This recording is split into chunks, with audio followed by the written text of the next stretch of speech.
வணக்கம். நாம சில சமயம் பாத்தீங்கன்னா, ஒரே மாதிரி உறவு சிக்கல்கள்ல ஏன் திரும்ப திரும்ப மாட்டிக்கிறோம்? அதுவும் வேணும்னே செய்யலைன்னாலும், இன்னைக்கு நாம உங்க சின்ன வயசு அனுபவங்கள் எப்படி இன்னைக்கு இருக்கிற உறவு சிக்கல்களோட ஆச்சரியமா தொடர்புல இருக்கு, அதிலிருந்து எப்படி வெளியே வர்றதுன்னு ஒரு நிபுணரோட கலந்துரையாடலை வச்சு கொஞ்சம் ஆழமா பார்க்க போறோம். இதிலிருந்து உங்களுக்கு தேவையான முக்கியமான புரிதல்களை தர்றது தான் எங்களோட நோக்கம். சரி, வாங்க உள்ள போகலாம். ஆமா, இது நெறைய பேர் கேக்குற கேள்வி.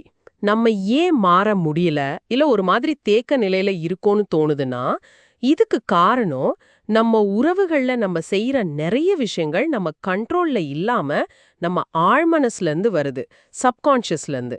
சின்ன வயசுல நாம கத்துக்கிட்ட, இல்ல நம்ப ஆரம்பிச்ச சில நம்பிக்கைகள், நாமளே நமக்காக உருவாக்கிக்கிட்ட சில அடையாளங்கள், ஐடென்டிட்டிஸ், அப்புறம் மறக்க முடியாத சில காயங்கள்.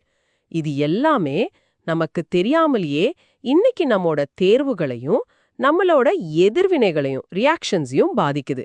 இது மனசு சம்பந்தப்பட்டது மட்டும் இல்ல, நம்ம நரம்பு மண்டலம் நர்வஸ் சிஸ்டம் இருக்கு இல்லையா, அதோட சீரற்ற நிலை அது கூட சம்பந்தப்பட்டது. அதாவது ஒரு ஆபத்தே இல்லாத சூழல்ல கூட உடல் தேவையில்லாம பதட்டமா வர்றது, இல்லனா ரொம்ப உணர்ச்சியே இல்லாம போறது, இந்த மாதிரி. அதனாலதான் சில சமயம் நம்ம உணர்ச்சிகள் நம்மள மீறி போற மாதிரி நமக்கு தோணுது. நீங்க சொல்றத பார்த்தா நம்ம கையில இல்லன்னு நினைக்கிற பல விஷயங்களுக்கு பின்னாடி இவ்ளோ ஆழமான காரணம் இருக்கா? சரி, அப்ப இந்த சுழற்சியை உடைக்கிறது எப்படி? மாற்றத்தை கொண்டு வரது சாத்தியமா? நீங்க சொன்ன மாதிரி விழிப்புணர்வு, அவேர்னஸ் தான் முதல் படியா? ஆமா, கண்டிப்பா. நம்ம ஆழ் மனசுல என்ன ஓடிட்டு இருக்குன்னு நாம கவனிக்க ஆரம்பிக்கும் போதுதான் அந்த மாற்றத்துக்கான கதவே திறக்குது. நம்ம ஆழமான நம்பிக்கைகள் என்ன, சில குறிப்பிட்ட நேரங்கள்ல நம்ம உடம்பு எப்படி உணருது, எப்படி ரியாக்ட் பண்ணுது, இதையெல்லாம் நாம கவனிக்க ஆரம்பிக்கும்போது, அந்த பழக்கமான தானா வர்ற எதிர்வினைக்கும் ஆட்டோமேட்டிக் ரியாக்ஷனுக்கும் நாம செய்ய போற செயலுக்கும் நடுவுல ஒரு சின்ன இடைவெளி, ஒரு கேப் உருவாகும். அந்த சின்ன இடைவெளி தான் மாற்றத்துக்கான ஒரு சக்தி வாய்ந்த இடம். ஓ, இது கேட்கவே சுவாரஸ்யமா இருக்கு. ஒரு உதாரணம் சொன்னா இன்னும் நல்லா புரியும்னு நினைக்கிறேன். நீங்க முன்ன சொன்ன மாதிரி வீட்ல பாத்திரம் கழுவாம கிடக்கிறது, அது ஏன் சிலருக்கு அவ்ளோ கோபத்தை தூண்டுது? அது என்ன அவ்ளோ பெரிய விஷயமா? வெறும் சோம்பேறித்தனம் பத்தினதா? இல்ல இல்ல, அதுதான் இதுல உள்ள ஒரு ஆச்சரியமான விஷயம். அந்த நபருக்கு அது உண்மையிலே பாத்திரத்த பத்தின பிரச்சனையே இல்ல. அந்த நிபுணர் சொல்ற மாதிரி அது ஒரு ஆழமான தேவை பூர்த்தியாகாததோட வெளிப்பாடா இருக்கலாம். எப்படின்னா, ஒருவேளை சின்ன வயசுல அவங்களுக்கு தேவைப்பட்ட அந்த ஒரு இமோஷனல் அட்யூன்மெண்ட், அந்த உணர்வு பூர்வமான கவனிப்பு கிடைச்சிருக்காது. இல்லனா அன்போட வெளிப்பாடா ஆக்ட்ஸ் ஆஃப் சர்வீஸா அவங்க எதிர்பார்த்த சின்ன சின்ன விஷயங்கள். உதாரணத்துக்கு, பெத்தவங்க அவங்களுக்காக செய்யற சின்ன உதவிகள், அதெல்லாம் கிடைக்காம போயிருக்கலாம். அந்த பழைய ஏக்கம், அந்த வலி, அந்த காயம் தான் பல வருஷம் கழிச்சு அந்த கழுவாந்த பாத்திரத்தை பார்க்கும்போது கோபமா வெளியே வருது. இது புரிஞ்சா அந்த கோபத்தை கையாளுற விதமே மாறும் பாருங்க. ஓ, அப்படியா? அப்ப நம்ம தேவைகளை நம்ம புரிஞ்சுக்கிறது ரொம்ப முக்கியம். சரி.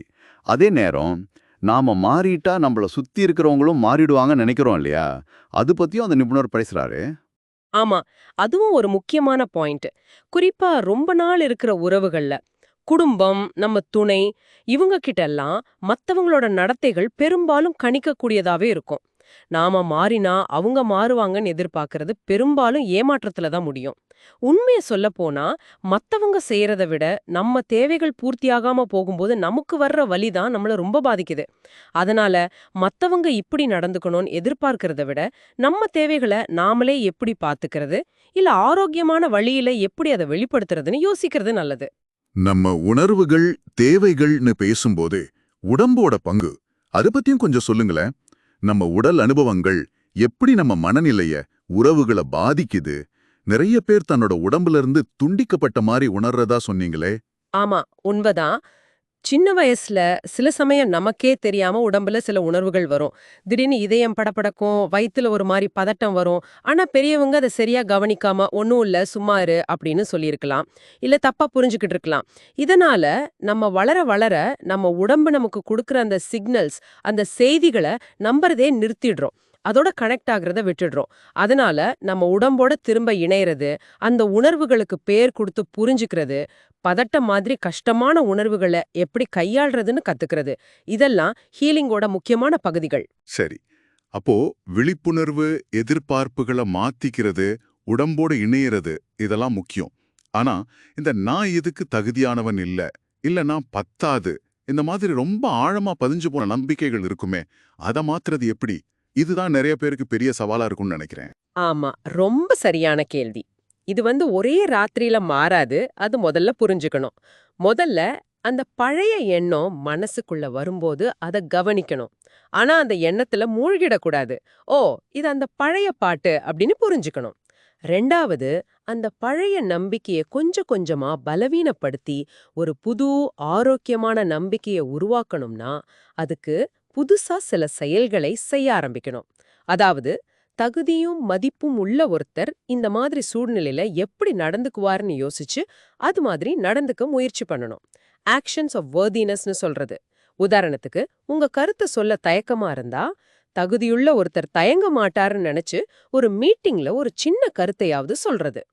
இது ஒரு தொடர்ச்சியான தினசரி செய்ய வேண்டிய அர்ப்பணிப்பு, டெய்லி கமிட்மெண்ட். விழிப்புணர்வும் செயலும் சேரும்போது தான் மாற்றம் நடக்கும். இது கூடவே உங்க தேவைகளையும் உங்க எதிர்வினைகளுக்கான காரணங்களையும் மத்தவங்க கிட்ட பக்குவமா எடுத்து சொல்றது. கம்யூனிகேஷன், அதுவும் உறவுகள்ல பெரிய மாற்றத்தை கொண்டு வரும். ரொம்ப அருமையா சொன்னீங்க. அப்போ சுருக்கமா சொல்லணும்னா, நம்ம கடந்த காலம், குறிப்பா நம்ம சின்ன வயசு, அது நம்ம ஆழ் மனசுல பதிஞ்சு நமக்கு தெரியாமலேயே இன்னைக்கு நம்ம உறவுகளையும் உணர்வுகளையும் உருவாக்குது. ஆனா நாம விழிப்புணர்வோட இருந்து நம்ம எதிர்வினைகளோட மூல காரணத்தை புரிஞ்சுக்கிட்டு நம்ம உடம்போட உணர்வுகளை கவனிச்சு புது செயல்களை தைரியமா செய்ய ஆரம்பிச்சா நிச்சயமா நம்மால மாற்றத்தை கொண்டு வர முடியும். இதுதான் இந்த கலந்துரையாடலோட முக்கியமான சாராம்சம். சரி, உங்களுக்காக ஒரு சின்ன சிந்தனை. இன்னைக்கும் நாளைக்கோ உங்களுக்கு ஒரு சின்ன எரிச்சல் வரும்போது, இல்ல ஒரு பெரிய உணர்ச்சி வசப்பட்ட எதிர்வினை வரும்போது ஒரு நிமிஷம் நில்லுங்க. கவனிச்சு பாருங்க. இந்த உணர்ச்சியோட வேர் ஒருவேளை பல வருஷத்துக்கு முன்னாடி நடந்த உங்களுக்கே சரியா ஞாபகம் இல்லாத ஒரு கடந்த கால அனுபவத்துல இருந்து வருதா? அதை தெரிஞ்சுக்கிறது உங்க இன்னிய உறவுகளையும் உங்களை பத்தின உங்க புரிதலையும் எப்படி மாத்தும்னு யோசிச்சு பாருங்க.